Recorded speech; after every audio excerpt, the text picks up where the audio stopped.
आज हम इस वीडियो में बात करेंगे स्पेसिमेन प्रिपरेशन टेक्निक के बारे में कि टेस्टिंग करने से पहले हम लोग जो स्पेसिमेन तैयार करते हैं उनको किन किन प्रोसेस से हम लोग तैयार कर सकते हैं। तो चलिए वीडियो को शुरू करते हैं। There are many techniques to prepare specimen for testing. Some are thermoset and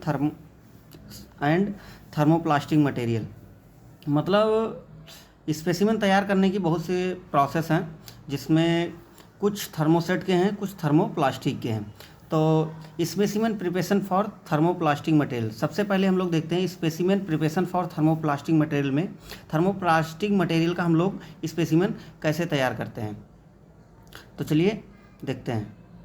जैसे सबसे पहला प्रोसेस है injection moulding process. Injection moulding process के थ्रू हम लोग स्पेसिमेन कैसे तैयार करते हैं देखते हैं। Injection moulded specimen have several advantage. मतलब इंजेक्शन मोल्डिंग प्रोसेस के थ्रू जो हम लोग सैंपल तैयार करेंगे उसका जो एडवांटेज, जो लाभ होगा वो कुछ इस प्रकार से है।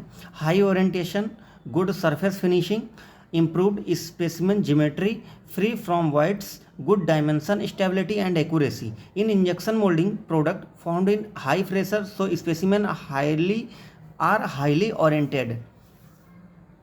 ये थे हमारे जो लाभ हैं इंजेक्शन मोल्डिंग प्रोसेस से स्पेसिमेन बनाने के। तो इक्विपमेंट क्या होता है, ये injection moulding machine are required minimum 15 gram short capacity. मतलब एक इंजेक्शन मोल्डिंग मशीन की आवश्यकता होती है जिसका जो मिनिमम शॉर्ट कैपेसिटी हो 15 ग्राम हो। ये hot air oven are required to pre dry the material, remove the moisture. मतलब मॉइस्चर को रिमूव करने के लिए एक हॉट एयर ओवन की आवश्यकता होगी, जिससे हमारे मटेरियल को प्री ड्राई करेंगे। मतलब जो उसमें नमी होगी उसको दूर करने के लिए हमें एक हॉट एयर ओवन की आवश्यकता होगी। टेस्ट प्रोसीजर क्या है देखते हैं। इसमें जो हमारा हॉपर है, दिखाता हूँ आपको कि इसमें जो हमारा हॉपर है यहाँ पे हम लोग मटेरियल फिल कर देंगे। ये हमारा मोटर लगा होगा पीछे, ये हमारा स्क्रू है।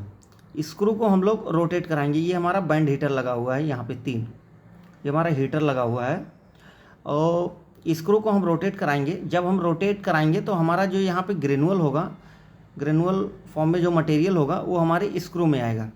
और मटेरियल के अकॉर्डिंग हम लोग बैरल का टेम्परेचर सेट रखते हैं।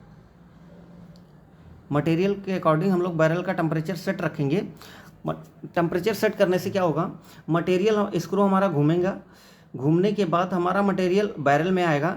बैरल में हमारा होमोजीनियस मिक्सिंग होगा, मटेरियल मेल्ट होगा और फिर उसके बाद यहाँ पे हमारा मोल्ड होगा और यहाँ पे हमारा नोजल के थ्रू रनर और गेट, यहाँ पे हम लोग मटेरियल को इंजेक्ट कराएंगे और जिस शेप में हमारा मोल्ड होगा उस शेप में हमारा कंपोनेंट तैयार हो जाएगा। ये हमारा मोल्ड है और ये हमारा, इसको पहले देख लेते हैं। ये यहाँ से लेकर यहाँ तक हमारा इंजेक्शन यूनिट है और यहाँ से लेकर यहाँ तक हमारा क्लैंपिंग यूनिट है।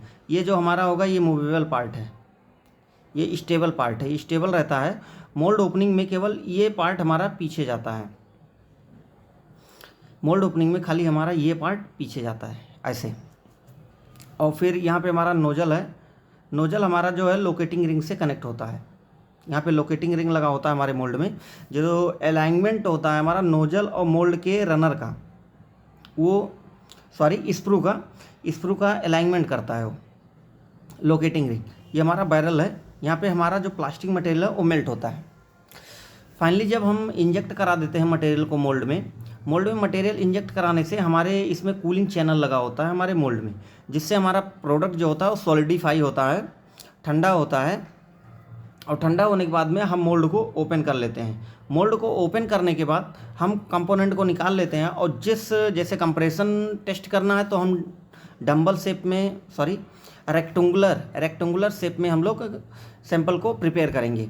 और अगर टेंसाइल करना है तो हम लोग डंबल शेप में स्पेसिमेन का प्रयोग कट करेंगे, उस शेप में तैयार करेंगे। अब आगे देखते हैं फैक्टर अफेक्टिंग। कौन कौन से फैक्टर जो है हमारा वो मटेरियल के, कौन कौन से फैक्टर हैं जो मटेरियल के ऊपर अफेक्ट डाल सकते हैं इस प्रोसेस में। जैसे पहला है हमारा material processing temperature. Material processing temperature अगर हमारा ज़्यादा होगा तो मटेरियल हमारा, उसकी प्रॉपर्टी चेंज हो जाएगी, डिग्रेड हो जाएगा मटेरियल। और अगर कम रहेगा तो हमारा वो उसमें अनमेल्टेड पार्टिकल आ जाएंगे हमारे प्रोडक्ट में, जिससे हमारे जो टेस्ट होगा उस पर अफेक्ट डालेंगे। इंजेक्शन प्रेशर, दूसरा है इंजेक्शन प्रेशर। इंजेक्शन प्रेशर में क्या होगा, अगर इंजेक्शन प्रेशर हमने ज़्यादा दे दिया तो फ्लैश आ जाएगा उसमें, तो ज़्यादा मटेरियल हमारा लॉस होगा, वो भी हमारे टेस्ट में अफेक्ट डालेगा। और कम अगर देंगे तो हमारा शॉर्ट मोल्डिंग बन जाएगा, जिससे हमें स्पेसिमेन रेडी करने में थोड़ा प्रॉब्लम होगा। ये तीसरा है मोल्ड टेम्परेचर। मोल्ड टेम्परेचर अगर सही नहीं रहेगा तो जो हमारा कंपोनेंट होगा सही से कूल नहीं होगा। Mould locking pressure, mould locking pressure से क्या होगा, मोल्ड अगर बराबर क्लैंप नहीं रहेगा तो मटेरियल हमारा उस कैविटी में न जा करके चारों तरफ फैल जाएगा। Gate of size, gate of size से क्या होगा, अगर गेट का साइज़ सही नहीं है तो फिर मटेरियल जब हम इंजेक्ट कराएंगे मोल्ड में तो होल्ड ऑन टाइम जो होगा वो ज़्यादा लगेगा। ये है hold on time, hold on time जो है ज़्यादा लगेगा, और जिससे कहीं का प्रोडक्ट हमारा सॉलिडिफाई हो जाएगा और कहीं पे हमारा प्रोडक्ट वैसा रहेगा मिल्टन फॉर्म में, तो जिससे हमारा प्रॉपर्टी जो है किसी को कूलिंग ज़्यादा मिलेगा, किसी को कूलिंग कम मिलेगा, तो हमारे प्रोडक्ट की जो प्रॉपर्टी है वो चेंज हो जाएगी। तो ये हमारे टेस्ट पे जो है इफ़ेक्ट डालेंगे। और तीसरा है स्क्रू स्पीड। ये तीनों एक दूसरे से रिलेटेड हैं। Gate size, hold on time, screw speed. Cooling rate of material, cooling rate of material मतलब यूनिफॉर्म कूलिंग होना चाहिए हमारे प्रोडक्ट पे जो है वो यूनिफॉर्म कूलिंग होना चाहिए। अगर यूनिफॉर्म कूलिंग नहीं होगा तो कहीं पे मतलब स्ट्रेस फ्री प्रोडक्ट नहीं बन पाएगा हमारा, कहीं पे हार्ड हो जाएगा और कहीं पे हमारा वो प्रोडक्ट हार्ड हो जाएगा, जिससे उसकी प्रॉपर्टी लॉस हो जाएगी और कहीं पे प्रॉपर्टी उसकी बनी रहेगी जो हमारे मटेरियल की है। तो आशा करता हूँ ये वीडियो आपको समझ में आया होगा।